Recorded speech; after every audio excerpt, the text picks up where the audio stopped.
I ask myself this question all the time. Are you going to be comfy in your casket if you don't ever try acting? I mean, can you imagine?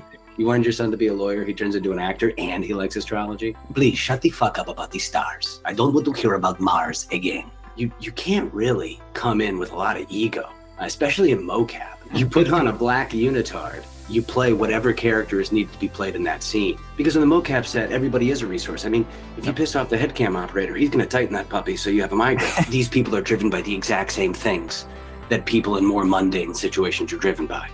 You gotta find your own fun. Like, no one's gonna find it for you. You can take the work seriously and yourself not seriously. And it allows you to have a little more ease in your performance. Hello and welcome to the Actors Volume. I'm Jeff Berg. And I'm Matthew Brzezina. And together we sit down with our friends, colleagues, and mentors to ask them about their journey, challenges, and the standards they set for success within the mocap industry. So I approach the interviews from an actor's perspective. And I bring a production perspective to these conversations.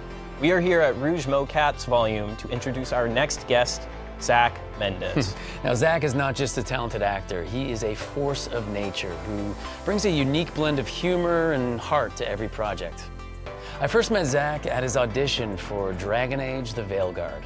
And from that moment, I knew he was someone special. First off, Zach is hilarious, so you're probably gonna laugh a lot during this episode, but that's what he does. Even on sets where we have impossible shot lists and lots of builds, he keeps us laughing through it and reminds us to be grateful that we get to play in the volume in the first place.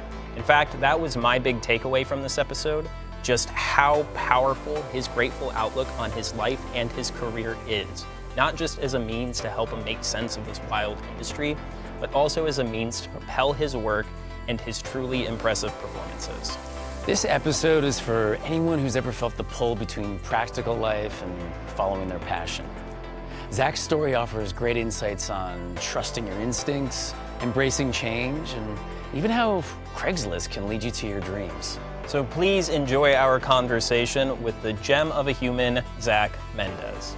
And if you've learned something by the end of the episode, please be sure to like, subscribe, and share Zach's story with a friend. Now enjoy the show.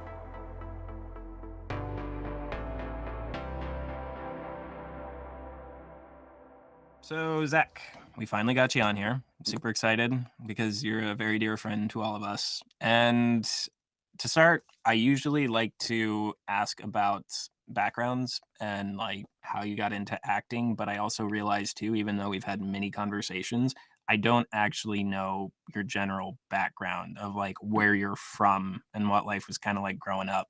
So like on the topic of how did you get into acting, if you don't mind kind of starting on just kind of like your background in life in general. Oh yeah, for sure. For sure. I'm from Richmond, Virginia originally. That's where I grew up. And acting was not, football was the thing I was really into for the most of my life. Like I was obsessed from the age of 10 on, I was obsessed with football. Acting came a little bit later in college. When I started writing screenplays and whatnot for this class I was into. But I'm from Richmond, Virginia. And then after college, I ended up going into teaching. And I moved down to Miami and I worked for a nonprofit. We worked in schools and whatnot. I worked in an elementary school, which is lovely. And then I worked into a middle school, which is horrifying. Well, like what did you, so you taught like actual, like were you an acting or a drama teacher, or were you just like a teacher who taught all the essentials? Reading and math interventionist. Yeah, I was like a teacher's assistant, and I ran an after school program with a company called City Year. It's like an AmeriCorps program where you go and you work in a city for a few years, and your focus is on like making sure that kids who are fall behind literacy and math get back on track. So that's what I was doing in Miami when I started to get into acting more, not just the writing side. Okay. Just shaping the children of the future, no biggie, right? Oh God, doing my best to stay alive in the classroom. You know, that was basically it. I am curious before you move on from that, because children are definitely a different animal to work with than adults. But like when it comes to working with children, has that whole experience helped you in any way on like working with actors or working with scene partners? I feel like kids are a lot like casting directors, and they know when you're bullshitting. Mhm. You know, it's like, it's like, I don't believe that guy. I'm not going to hire him. They say the same exact thing. When I was working with third graders, they were the most honest people in the world. And the only thing that happens in middle school is they get honest but mean. But working, I went into teaching because in essence, it's an opportunity to perform to some degree. You're crafting a lesson, you're trying to convince people to care about what you're talking about, and you're trying to make it relevant to them.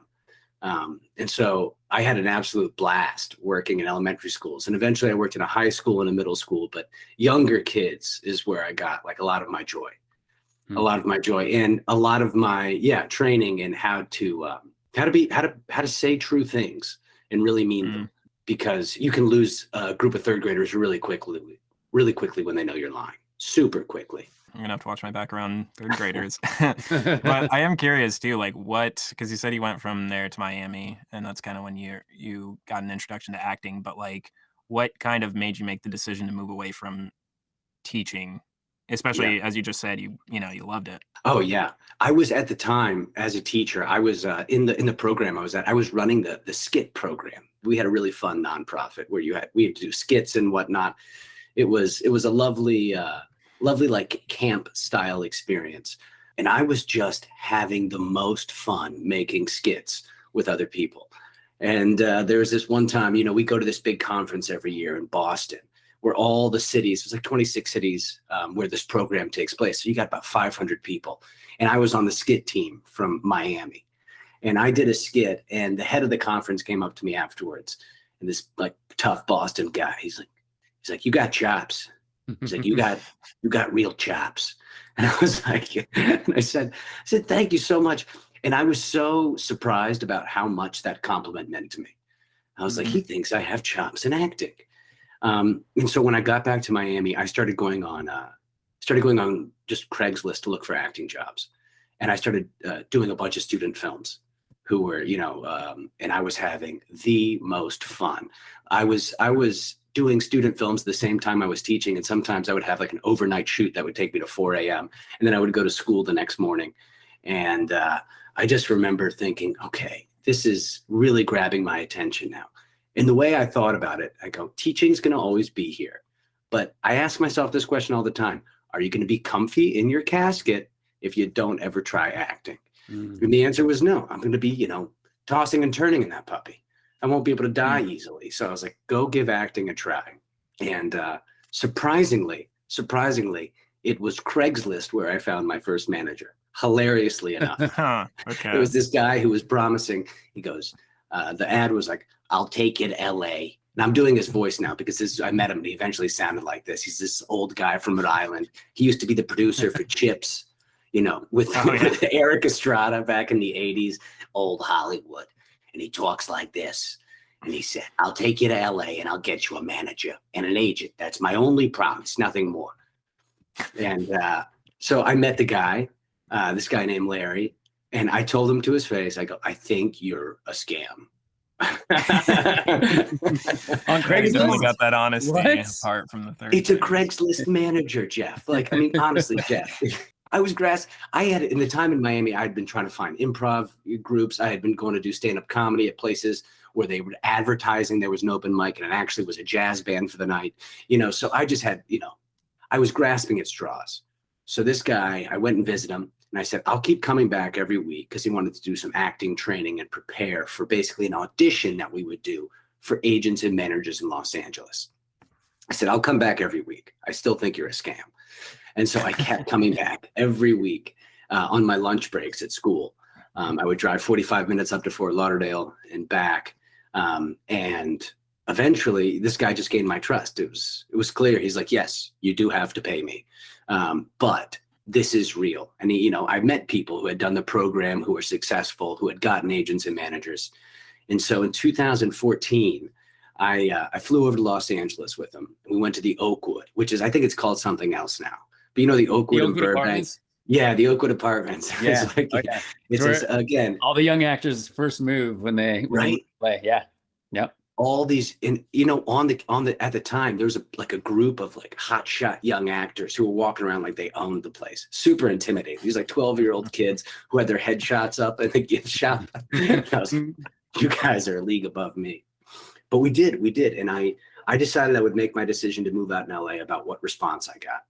And 13 out of the 15 managers and agents that were there wanted to have a meeting, and I took that as a really good sign, and so I ended up coming over here. So thank God for Craigslist. You know what I mean? Yeah. Well, you actually, that makes me wonder, because you also said like you did student films through Craigslist, and like I will say, being able to make that decision of finding a manager on Craigslist and being like, you know what, I'm going to try him out. Like, that's a pretty ballsy move. And like, there's risk associated with that. So like, is that, and same with like, I've met a lot of people who like, especially when they're starting for some reason, whether it's ego or another reason, like they were like, I'm not going to do student films. So I'm just curious if, because again, as you know, like some student films can be pretty brutal to be on sometimes. And like, I guess what I'm curious about is I feel like that's a quality of you that I've also noticed in our time of knowing each other, that like you're willing to take that risk. And even though you're not certain what's on the other side, and is that something that you've is that a characteristic that you've always kind of had, or is that something you've developed? I in college I walked onto the football team, and I played for 4 years, and I got in the game. Wait for it. For 8 seconds and 4 years. Yes, you made it. I made it. I mean, Rudy got 2 plays. Okay, I got 1 play.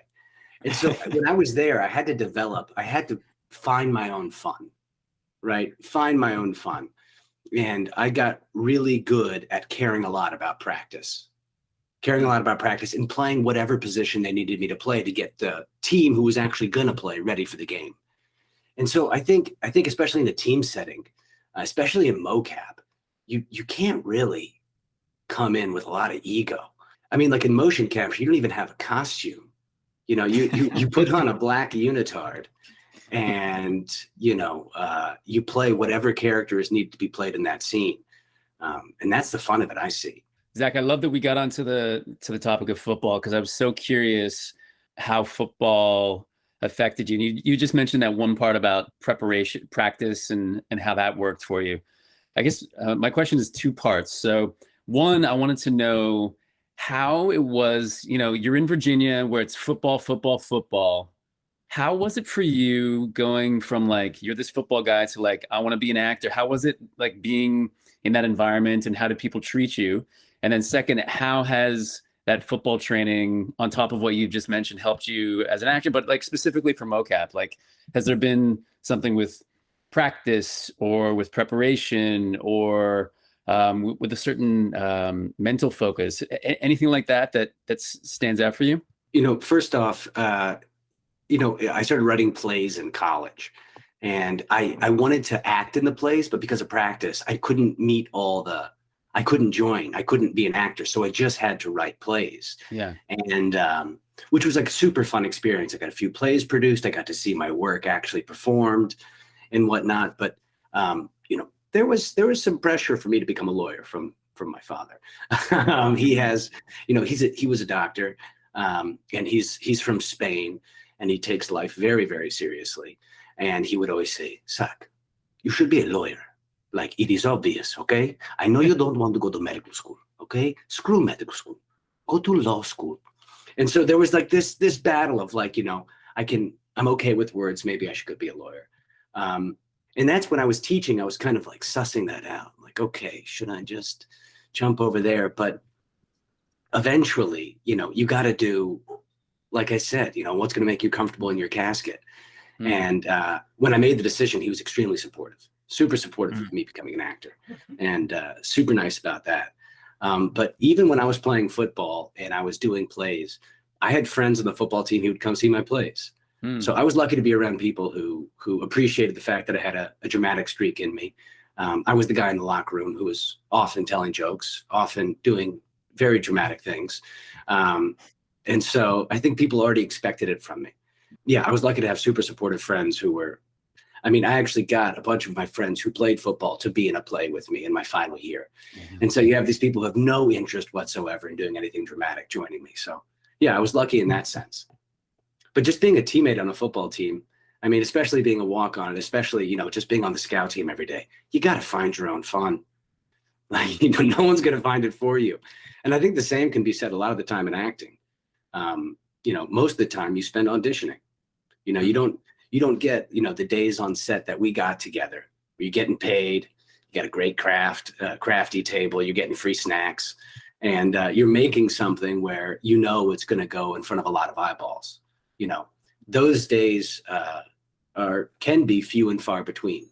And so, you know, how do you make a worthwhile life in between that? It can't be all predicated on the idea that you're going to get paid to act, especially in a business that's as fickle as this sometimes. And so that's what I brought to it, is like, okay, how am I going to find my fun today? And usually it was, you know, through you guys and the other people we got to work with. Stop. Yeah, you know, Zach, I've shared this with Jeff, but I don't think I've shared it with you yet. It's really fun to hear you say that, because one thing about the project that we worked on in specific that was something that was just kind of game changing for us on the crew to witness is the cast that you were a part of, and like literally everyone who came through the door for that project. We recognized, and this is not a usual thing we run into, but we recognized that like everyone was there to like do a job, and they had a blast, and everyone was incredibly talented, but we recognized that their priority wasn't to be like a top actor, or their priority wasn't to you know, like to live and breathe and like spend every day trying to get gigs and all that fun stuff. As you kind of said, we recognize that people were really focused on the life in between, and it showed in their performance. And like to this date, the cast is some of the best, you know, performers that we've had come through the stage. And a lot of us talked about it, and we realized, in our opinion, that was what helped make you guys as good as you were. And it was something that made like Robin and I like kind of fall in love with acting again, because it made us think about like, oh yeah, it's okay. Like you don't have to be constantly grinding, or you don't need the list of credits to like help build your skill, or to help build your career, or to help build your talent. And then also recently, I just had one of the crew members tell me that it kind of made him fall in love with mocap shoots again. Like he was pretty burnt out until that shoot came through, awesome. And it made him realize like, oh yeah, like this is a fun space, and this is just a, you know, the attitude that people bring in really can help shape the experience, not just for them, but for everybody involved. So I love that you said that. And I mean, I think it kind of answers the question in itself, but like, is finding your fun kind of your answer to like how you bring that energy to not only your performance, but to set, to kind of, you know, make the experience as best as possible?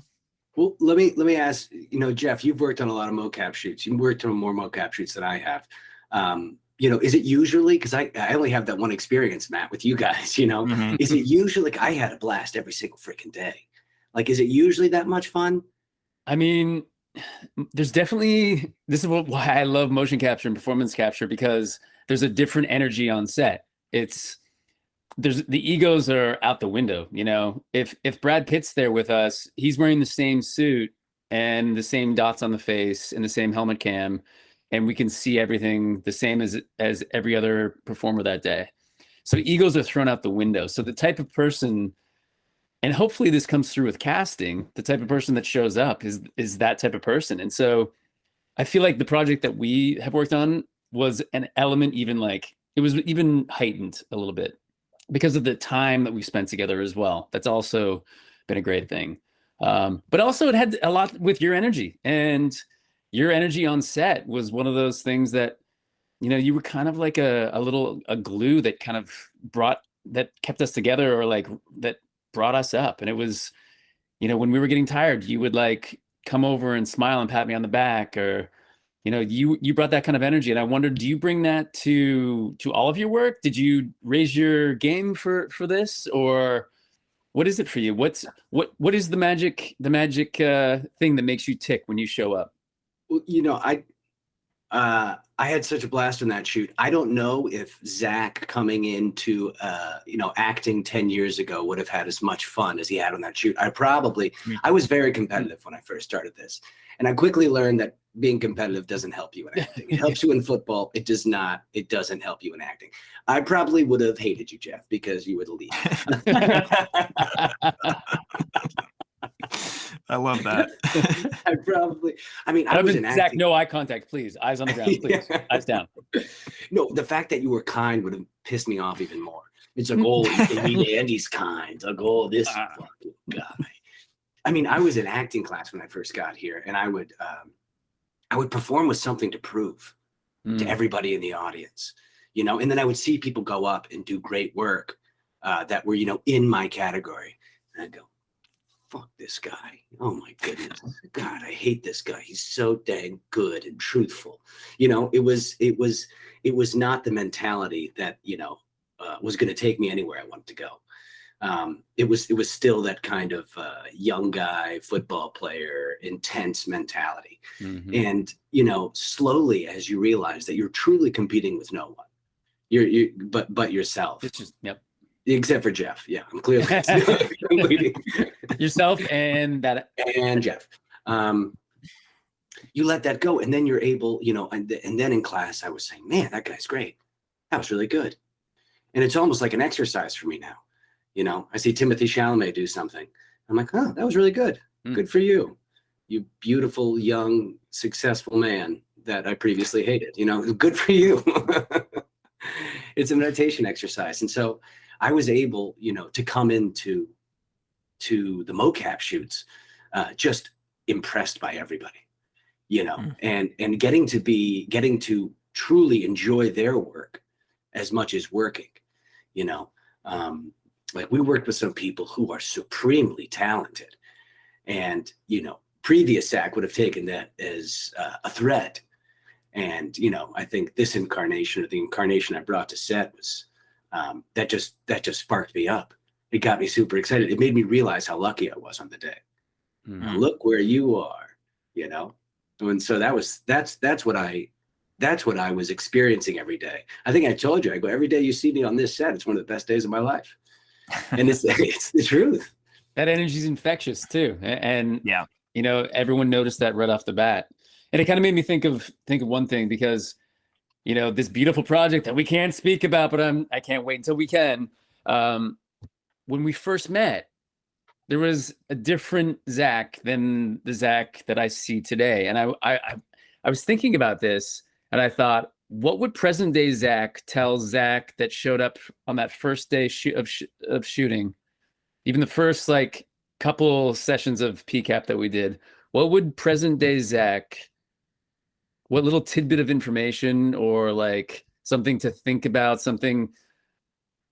what information would you pass along to that Zach to make the rest of the shoot just go that much smoother? And I would have told him you belong, It's like, you're good, man. You got cast for a reason. I think coming into this project, I had bouts of imposter syndrome, which I don't think is too unique. I'm pretty sure that everybody experienced that in some time of your life. It's just you. It's just, it's just me. We're good. We're so good. I always think I belong. Come on. No, but there's, I think, even through all the preparation I did, getting there the first day of set, I was expecting someone's made some horrible mistake, and that ignites that desire to prove yourself. And a very smart acting teacher told me, you can't want to prove anything with your acting. It takes you out of the truth. And Yep. I would definitely tell Zach of whatever it was 2 years ago now, you belong, because I don't think my best work comes from a tense place, from a place where I find every opportunity to be so precious. I think in some of the work we've recently done, I've been able to work with a lot more ease, because I'm not trying to prove to anybody that I belong there. I feel like I do. And so, yeah, I would definitely say that. I love that. I have another question too, because you were talking about when you go to a mocap stage, you go in with an open mind and you're amazed by everyone and their work. and that's something that like older Zach wouldn't, or past Zach wouldn't have done. And I noticed that sort of energy and like amazement, and you having the recognition of like, holy crap, everyone's doing a great job. You also, you don't just have that for your castmates, but you also have it for the crew. And I'm curious, would past Zach, because I've worked with plenty of actors who don't really like include the crew in like the part of their process or the day. They're kind of just like, I'm the actor, they're the crew. But with the whole cast for this project, and you are one of them, you know, you guys made the crew feel like they were part of the team. So I was just curious, like, as you were saying, like Passac wouldn't have been that open and kind of had that competitive edge. Would Passac also have been as welcoming and like made the crew as part of their team, or would he kind of just disregarded them and been like, I'm the actor, you're the crew? Oh no, I mean, I think all of my competitive ire went toward other actors. You know, it was solely other actors. But in Mocap, it becomes abundantly clear that you are truly a part of a much larger project. I mean, we are the icing on the cake. You know, we're like the last thing that goes down. But I mean, there is so much technological know-how that has to go into creating these things that is completely foreign to me. And so in that moment, again, it strips you even more of any opportunity to be arrogant or to be me, because you have 15 people who are doing, various things to ensure that this shot goes well. And you are just a small part of that. And so what I always thought of is I just wanted to not fuck up the good shots. and so that goes into, see, I was always impressed, Matthew, with you because you were able to communicate urgency without asshole. You know, have you ever heard that phrase? You know, some people can communicate urgency, and but they don't always comes with a dash of asshole. You were able to communicate urgency without asshole. So I thought you were doing a great job of making sure that everybody was doing was on point. And so, no, yeah.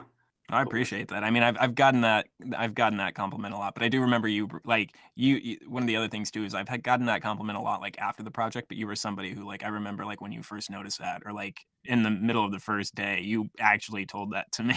And I was like, oh, that's nice. But no, and yeah, that is something too, like a big part of me not having to get to that point where there's no like aspect of like being an asshole is because you guys as a talent were just so accommodating to work with and so open to being like, okay, yeah, like you guys are experts as well and we need you to help us, do great. And that's part of the reason that when I AD and I run a set, like, I mean, I don't want to put any additional, I recognize even if the day's going tough or even if we're falling behind, it's easy to see that people are trying their best. And as far as I'm concerned, as long as I can visibly tell that people are doing their best, I'm not going to push them any more because there's no more I can push them. They're already putting 100% into it. So like me trying to get an extra 10% out that doesn't exist isn't going to help the situation at all.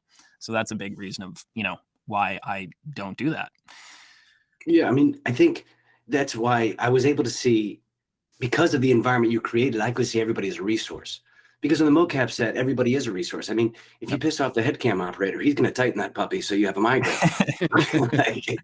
I'm going over to a headcam operator every 15 minutes, like, okay, my brain's going to fall out. You have to loosen this puppy. Are we still going to get a good shot if it's slightly looser? And if you have a rapport with somebody, that's a much easier conversation to have. So that's what becomes abundantly clear is that everybody can be a resource. I mean, Matt, you helped me figure out how to carry weapons. I think I was carrying a knife like a toddler would. And Matt, you don't grab the blade? What? Matt came up and he said it so sweetly, Jeff. He goes, "Hey Zach, have you ever carried a knife?" And I was like, "I've carried a knife, Matt. I haven't brandished a knife. Okay, I haven't wielded a knife." And he's like, "Well, just the way you're carrying it, you're going to get killed in a knife fight." And that's something, especially in motion capture, when you're playing 2 or 3 different characters, you might be carrying different weapons. You might be carrying a spear, you might be carrying a trident or a mace, or something like that. I think the environment allows you just to ask questions to people who are around. I'm the person who made the weapon, or someone like Matt who has weapons training. Like, hey, how can I hold this thing and not look like an idiot? Yeah, and you've touched on a lot of great points, which is a great topic that I always love asking, because as you mentioned, you've done screenwriting, you've done student films, you've done theater, you've done actual films, you've done commercials. When you got to Mocap, what was it that really stuck out as like, oh, this is kind of a different beast? And was there any aspect of motion capture, performance capture shoots that took you a little bit to get used to, that was just a little jarring, you had to put a little extra effort into? And I guess in general, while comparing Mocap to all those different things, kind of what do you see as like some strengths of Mocap and maybe some strengths of like theater or film versus Mocap? I want to hear Jeff's answer first. Okay. I want to hear Jeff's answer first. Jeff, tell me. We've already interviewed me. You interviewed you? You want to interview Jeff? Yeah. Oh yeah. Oh, okay. Yeah, this is all about Zach. We want to hear your impression. Because like, to add to Matt's question, like, is there a separation from mocap acting for you? Like, are the worlds, is it kind of like a Venn diagram? How much do they overlap for you? Like, I know for me, I like to tell people that I find mocap to be like theater on film. Like, that's my way that I feel about it. But what is it for you? What world does it live in for you? I still think you got to be truthful. I mean, no matter what you're doing, even if it's a freaking commercial. I mean, I did a Wendy's audition today, and I was genuinely looking over that Wendy's menu. I was fucking trained in on that thing, I was like, bacon cheeseburger. I think that's our goal, right? Is, you want to tell the truth in whatever you're doing, whether that's commercial, theater, or mocap. And so even with the great thing about mocap is that you get to be in situations that you would never get to be in even a movie or a commercial. You're on a spaceship, you're in a haunted forest. You are floating, you're flying, you're doing, I'm trying not to give any details away. I'm just trying what examples can we give? Vaguely fantastic. Trust me, those things. are pretty, like, you run into a lot of those across all sorts of projects. Like, yeah, exactly. Like, when you're creating a project, like if it's a video game or something like that, you're in scenarios that you don't get to be in on stage often. And the great part about the work that we did is realizing that these people are driven by the exact same things that people in more mundane situations are driven by. They want to make their father proud. They want to get the girl. They want to not be uncomfortable. They want to not have to face their demons. All the same scenarios that you find in more mundane situations are present in mocap. It just so happens there might be an archangel behind you who is trying to kill you with a trident. That's the cool part of mocap.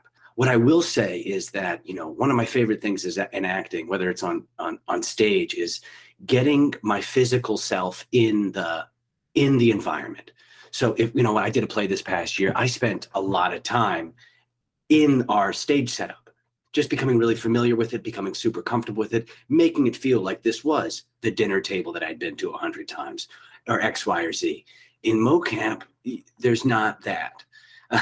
You don't, like, you have to create the environment with your mind, with your imagination, and with the help of the people you're working with. And so, if there is, for example, a immeasurably high wall that you're all gazing up at, I remember some of the work that we were doing, we would take time before the scene just to kind of gaze up on it or figure out, where is the threat coming from? Where are the woods in this scene?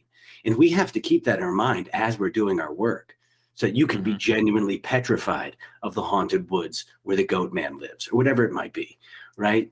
And so I think that was an added layer of difficulty at the beginning for me, is figuring out where the heck I was, because you're surrounded by cameras coming from every angle. And so it's really easy to feel like you're kind of swimming in the ocean. Like, I don't know where I should put my hands. Where am I? Yep. Like, who am I scared of right now? Where are they coming from? So I think that was the challenge of mocap, is let me figure out what the environment is. And as I started to do more, that was the first thing I would do in any scene, is want to know, okay, where are we? What's the layout? Where are we trying to get to? What are we afraid of? Things like that can help you. You see yourself in that little screen, and they're taking every bit of your physicality. And a lot can be communicated through physicality. And so it's not going to play well if you're walking through a haunted forest like you're walking through a grocery store lane, picking out milk. It's not going to work. So that was the biggest challenge initially. And it ultimately was my favorite thing.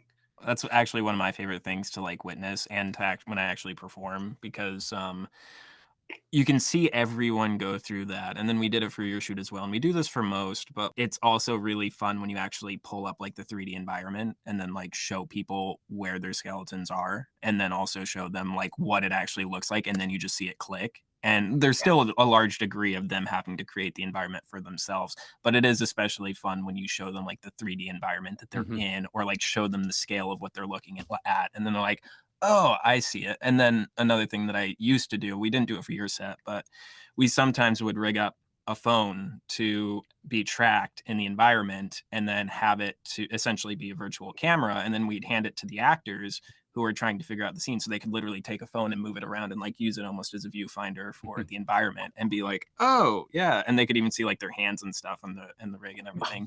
So like we've done things like that before to help talent, kind of get past that barrier and just take it to an additional level.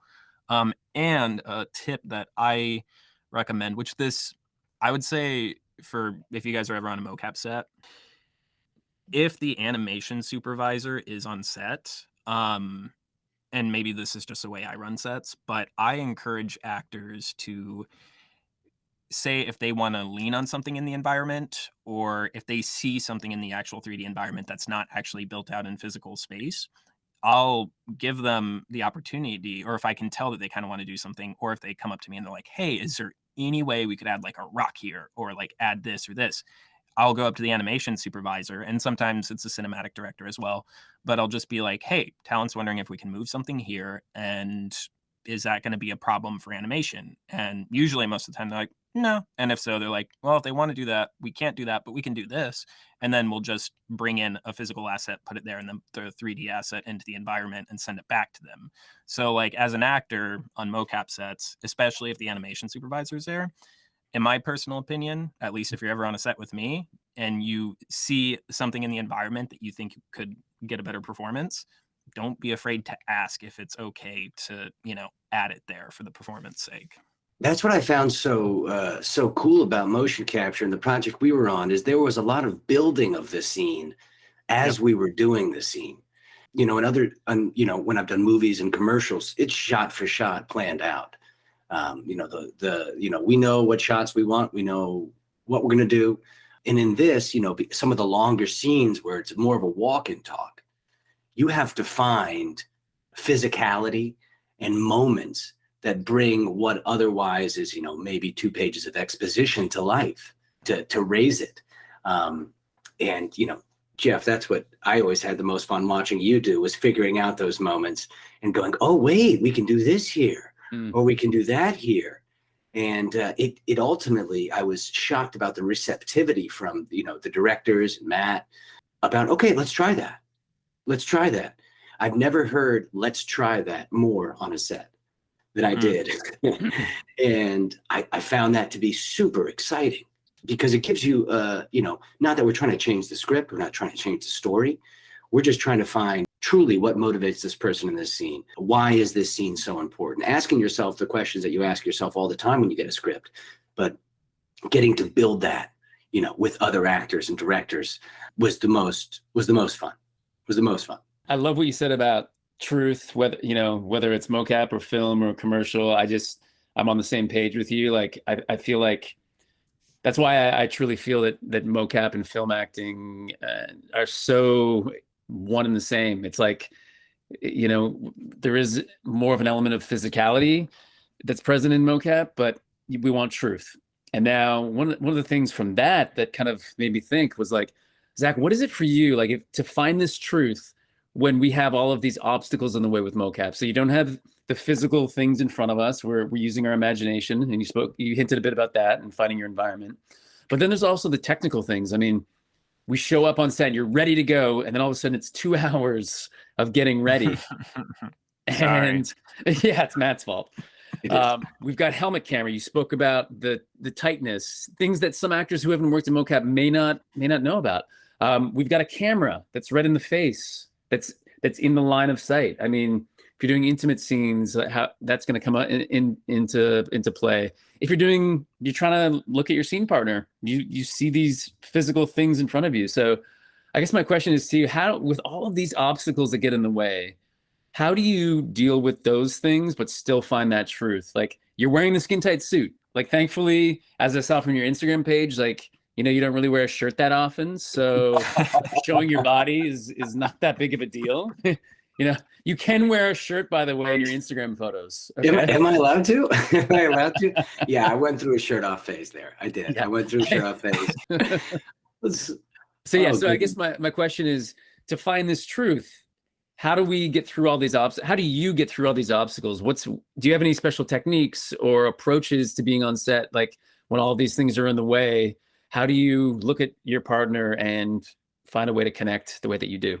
My favorite, like, one of the most helpful things to me whenever I get a character is finding what this guy wears, like the clothes. Mhm. You know, and you know, if you you know, you get ready for like a dinner party, right? And you're wearing like a nice tuxedo. Let's say, I don't know why you're wearing a tuxedo dinner party, but let's say you put on a tuxedo. You look at yourself in the mirror.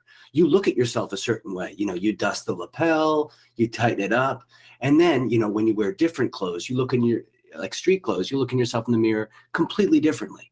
And I feel that so much. Like, you know, I put on pants for this interview, even though you're not going to see my pants, just because I want to feel a little bit more businesslike and a little less casual. I don't know why I put the shirt on. I should have left that completely off. But you're kind of robbed of that in mocap, right? And that's, you know, I walk around in clothes for days before I shoot something just to really get it in my bones. And so what I found was, before shooting, if I can find something physical to do and a phrase to say of my character, and, you know, whether it was the character that I was playing in the game or a character that I was subbing in for, right? Find a phrase that I can say myself that lowers me into it. Then I'm able to much more easily convince myself of whatever reality I'm inhabiting, right? I mean, yes, in intimate scenes, you look like a complete idiot when you're trying to make out with somebody. Like, you're like, that's not where their lips are at all. You know, you're like kissing air 3 feet to the left of their head, and they're kissing. But what I think is, like, you know, just by getting a physical motion, you know, and not, you know, Matt helped me with that, whatever it was, when you had a weapon in your hand, and getting a phrase I could say to myself in the voice of whatever character I was playing, that, and repeating that a few times before we shoot, that lowers me into it. And that substitutes the kind of, you know, reality that you might get from wearing the clothes. I'm glad that you said that, because for me too, like, the voice, when I build a character, it's usually whenever I lock down the voice, the rest just kind of follows, especially because it just helps me with, like, the cadence of the character, and specifically with mocap, when the appearance can be very different than your own appearance, but you get a voice that matches a character that you're playing, then for me, that is also just such a grounding factor. In the shoot that we did, we had the great fun of getting to jump around and play like completely different characters sometimes. Because sometimes there's only 4 performers on stage and you're shooting 4 different scenes in a day, and your character might not be in one of those scenes, but they need you to jump in and play somebody. And so, you know, there was times I would jump in. Oh yeah. God. There's times, you know, you get to play like an old lady, you know, or something like that, like an old farm lady. And I would just be like, God bless you, sweetheart. And, you know, that would help me. That would help me, you know, just like thinking of this one specific woman from Virginia that used to say, God bless you, sweetheart. You know, it would help me get into the bones of whoever was playing. So the physicality comes through, you know, because they're just getting your body anyway. They're probably not going to use, they're not going to use my voice to play an old woman. And they might grab some of my facial expressions. But overall, you're just trying to make it easy for the animators on the other side to give them as best a product as you can with the physicality. And, you know, finding whatever voice or phrase always helped me do that. With your career and the very different stages of it, have you ever, what's kind of been the biggest challenge that you've run into? And has there been like a challenge that made you really question, like, is it worth it? And how did you kind of overcome that challenge? Oh, I mean, for sure. Over the pandemic, I think everybody had a lot of time to sit and think. I mean, I say over the pandemic, it might still be happening, but yeah, during the true shutdown, there is a lot of time to ask yourself the question why 5 times and send yourself into an existential spiral. Why am I doing this? And then why am I doing that? And what? Okay. And it's kind of easy to go down the road. I mean, I came into acting saying I'm going to give myself 10 years. Give myself 10 years to see what's what. If not, go teach again if you feel like it. What I didn't anticipate was that, the unbridled enthusiasm and the unbridled hope I had when I was driving over here, was going to leave me occasionally. Like it was because of the inconsistency of the work, I've been lucky enough where some years I can, pay my way through with acting. And, that was the dream. In other years, I cannot. And I've had to develop, a much different set of goals that weren't so dependent on external successes. Even though like being on set with you guys was an absolute dream. That can't be the end all and be all. And so a lot of people got into, baking bread over the pandemic. I got into, ancient philosophy and astrology. I just got into astrology to piss off my dad mostly. It's so funny. Please shut the fuck up about the stars. I don't want to hear about Mars again. Okay, Zach? I mean, can you imagine? You wanted your son to be a lawyer. He turns into an actor and he likes astrology. It's absolutely devastating. No, but I mean, I take a much lighter approach to my work now, Matt. I think about 4 years ago, I would prepare for auditions as if I was preparing for battle. Like, I'm going to get this. I'm going to get this was my thought process with a clenched fist, And now I work with a lot more ease and I get to say, ooh, this will be fun. And I found that the phrase, ooh, this will be fun, works a lot better for me than I will get this through gritted teeth and blood. It's just, it's not where you do your best work. It's not an accurate depiction of the immensity of life that goes far beyond, acting or not acting. I was really, really, really consumed by this idea of, can I call myself an actor? And at what point you can call yourself an actor? Because, when you get to Los Angeles, I came very fresh, immediately. I got a restaurant job because, that's what you do as an actor. You get a restaurant job. So, and people would say, oh, are you an actor? And I was like, yes, I've done a commercial. Maybe your first month, and you're like, at what point do you call yourself an actor? And eventually, you realize, you can call yourself whatever you want, but we're basically verbs. We're doing a bunch of different stuff all the time. And acting is one of those things I love doing. And when I act, I don't ask myself the question, why ever? Because I'm having so much fun. And so my goal through acting is to have so much fun that I don't ask myself the big questions that spin me into existential dread. Like, what the hell are we doing here? Which I'm an Aquarius. That can happen to me sometimes. But no, if when I was working solely for an external response, I don't do great work. When I work because, ooh, this is fun, I do my best work. I've gone through similar battles with that external validation. I think the hardest thing for me that is on that topic is especially being an AD in Mocap and seeing all these great actors perform, which one of the things that I absolutely loved about our shoot is I did get to hop in a couple times, which was really fun. But like for the most part, I'm usually just, watching people do the thing that I love. And that's one of the, not being involved in that process. And that I ran into that exact same question of like, can I call myself an actor? And I've gotten to a similar point too. That's just like, it doesn't really matter. it really doesn't, and it doesn't make things better either, in my opinion. So Exactly. Yeah. I mean, sure, call yourself an actor all you want. I mean, this is what I eventually came to. Says the day where you stop asking yourself the question is the day where you most likely will be one. yeah. Can I call myself an actor? And it's kind of how I know if I'm having fun or not. If I'm not asking myself the question, like, why am I here? If I'm not spitting into existential dread, that's the thing you should be doing. That's the reason that you're here. And so, yeah, those types of insecurities that I think, came up for me earlier in my career, still occasionally pop up, but I have a much better, internal mechanism with which to deal with them. I understand, and I'm on the same page of like, when do you call yourself an actor when you haven't been out there and acting? Because you're an actor when you're acting, right? So you've been working, you're acting, but also one of the things that I really appreciated about you and doing a little research, I noticed that you are a content creator as well. I mean, I found this project Hunker Down that you did throughout the pandemic. I see that you do a kind of like a comic one-on-one Zoom talk with Mort and Zach that I found absolutely hilarious. And, I just feel like you are an actor. You are getting out there and you are creating. Like, a lot of people are not in class, are not getting on sets, are not creating their own work, and you are doing all of the above. Oh, thank you.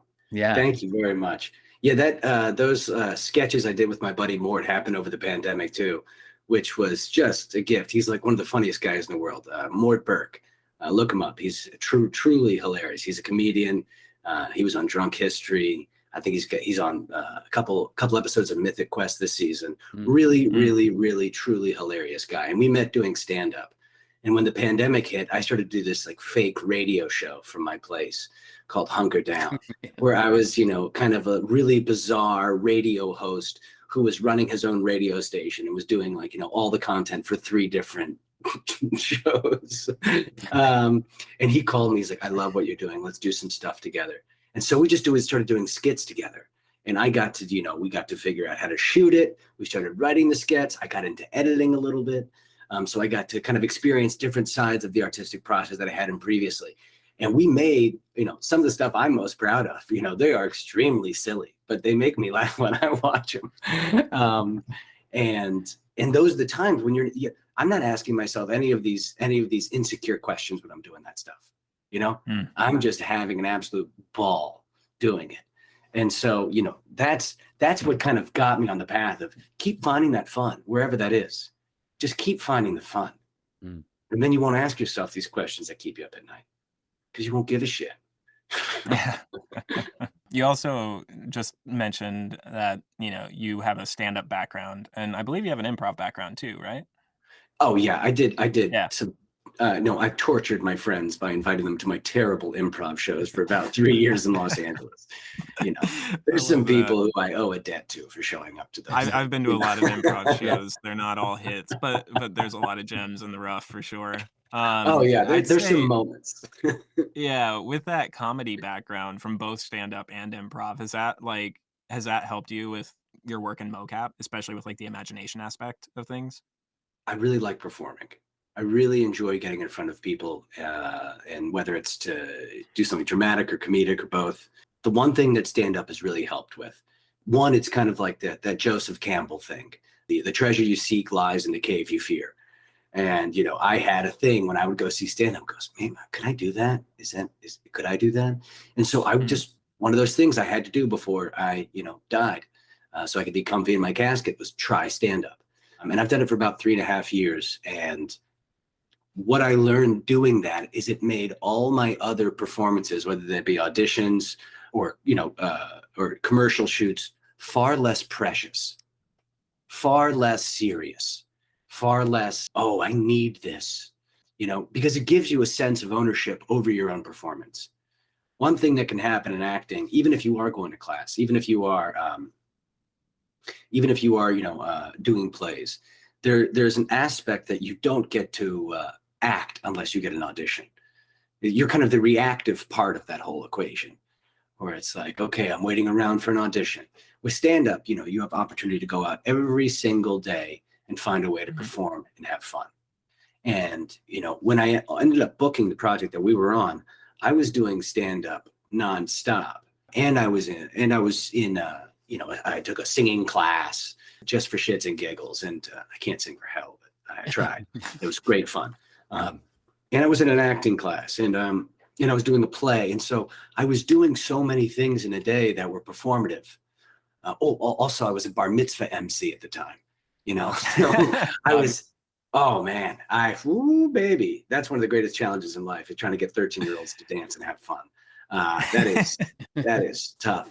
But all those things had a performance nature to it that was kind of chipping away at all the fears and all the insecurities that come with performing. So by the time I had that audition, it really felt like, oh, cool, I have this callback for this thing. Let's go have fun.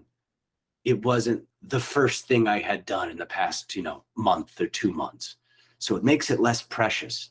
And again, I think I do my best work when I'm not taking everything as so precious. Doesn't mean you don't take it seriously.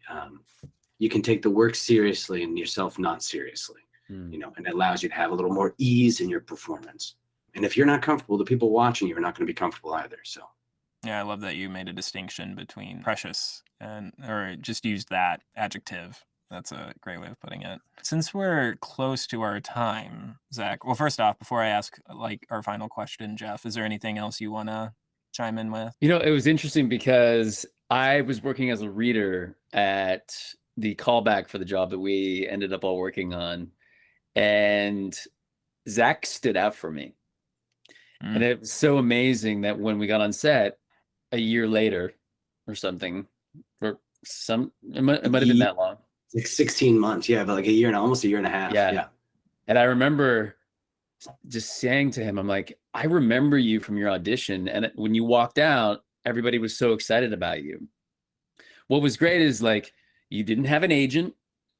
I don't think you had many credits, but you walked into that room with a certain confidence that wasn't cocky and it wasn't like a pretension, but you walked in character and you owned that room, and you held everybody, you held our attention for those 2 minutes that you had. Everybody was locked in. And I just want to know, is there anything that you can share with, you know, actors that are starting out or people that are out there listening that they want to know, like, you know, you've said not caring so much, not making it so precious. I know those are things that help. But is there anything else that, you know, when you're standing outside that room, even though today we do a lot more, it's self-tape, but I'm sure callbacks and chemistry reads will be going back in person much more. But is there some technique or something you tell yourself, or what's your magic that you roll up with when you walk in the room to bring that ease that you carried that day of your callback? You know, I don't think that magic, you know, comes always to me. I've certainly walked into callbacks and no one has been captivated by me. And I walked out and had the 45-minute drive home cursing myself. So that's happened plenty. You know, the funny thing about that is, I think it was Emily Schwerber was the casting agent. Emily Schwerber, yep. Yeah, Schwerber. Yeah, thank you. And I had just left my previous manager, but I had gone to that casting agency and I had always gone for specific roles where I was basically playing my father. You know, where they're like, they need some Latin or Hispanic guy who speaks with an accent. And so I would always go in there like, hello, Zach Mendez for the audition. And because I found that to be the most fun option. I can go there and try to speak in an American accent and then convince them that I do a Spanish accent, or I can just go there with a Spanish accent the whole time. So I had been going to that casting agency for 3 years in full character. In full character, like even like, thank you so much for the opportunity. Have a good day. You know, in the hallways, bye guys, good to see you again. Great to see you. You know, and so when I went in there, they called me just because they knew I had that accent. I didn't have a manager. They sent me the audition because they're like, oh yeah, that guy does that accent sometimes. Mm-hmm. And so, you know, that's one thing I was really proud of, like my silliness paying off, that they would think of me in that moment. But but this specific character just spoke to me so much, and it was so much a channeling a lot of my dad in a lot of ways that it felt I didn't feel like I had to prove anything to anybody. You know, I was like, let's show him this guy today. You know, who I use a lot in my comedy too, and that even in my comedy, I have I go to some places and I do character comedy where I'm just the whole time like, hi guys, I'm from Spain. Nice to see you. And I just do the whole set as Spanish guy. And so it came from there. It came from having done a bunch of stand-up as that character already and feeling really confident that I knew who he was. I knew who he was. I'll start working on my Spanish accent. See if I can Yeah, you got the hair for it. Dude, you have Aragorn hair. You know, Yes. you got Aragorn here, like walking back into Minas Tirith. Yeah, I just read Lord of the Rings. Oh my God. But I do want to give the opportunity for you, Zach. I mean, the answers you've given have been awesome, and we've already touched on just a bunch of like great life lessons in general that have carried in through your work and just you've kind of pursued your whole journey. But I would like to just give you the opportunity for just like everyone who's listening, do you have any either piece of advice or topic that you think that you advise people to just like question or think about? Oh yeah. I got really obsessed with Joseph Campbell for a while there, and he's the guy who's kind of like the hero of 1,000 faces. His whole point is that we're telling the same story. Different cultures separated by thousands of miles and by time have been telling a very similar story with very similar characters throughout human existence. And when I got into kind of researching ancient religions and whatnot, and even present religions, it always seemed to me like everyone was trying to tell a story using the natural environment and their experiences to describe that story. And then I realized that I was also telling myself a story about who I was. And my story was a guy who got into acting a little late and was gonna try to make it. And I was really invested in that story. I was really invested in that story. But then I realized that I have an option to change that story since I'm the one writing it. And I think Carl Jung or someone said, if you don't choose a myth to live by, one will be chosen for you, or something of that nature. So the only wisdom I can give, because I have very little, would be that you can change the myth you're living at any given point you'd like to. Yeah, that's about it. No, I mean, thanks for hopping on a call and making this happen, dude. A, it's just been a blast to catch up with you. I miss you like crazy. And B, like, it's so much fun to talk to you about all these things. Dude, it was so good to see your guys' faces. Oh, you too, man. Where can people find you? What's your is Instagram your main thing? Yes, I've left it dormant for a little bit. But yeah, Instagram for sure. Zach.Mendez. I also, me and my buddy Mort Burke have a YouTube page where we put up all our sketches from the pandemic era up there. And that's Mort and Zach on YouTube.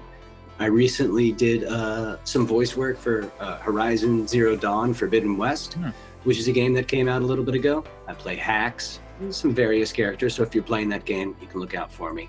But otherwise, wait with bated breath until the masterpiece that we all created comes out very shortly. And is there a regular spot you do stand up at? I do shows around town at various locations that I usually post on my Instagram page. Cool. Thank you guys very much for having me. This has been a blast. Thanks for taking the time, Zach.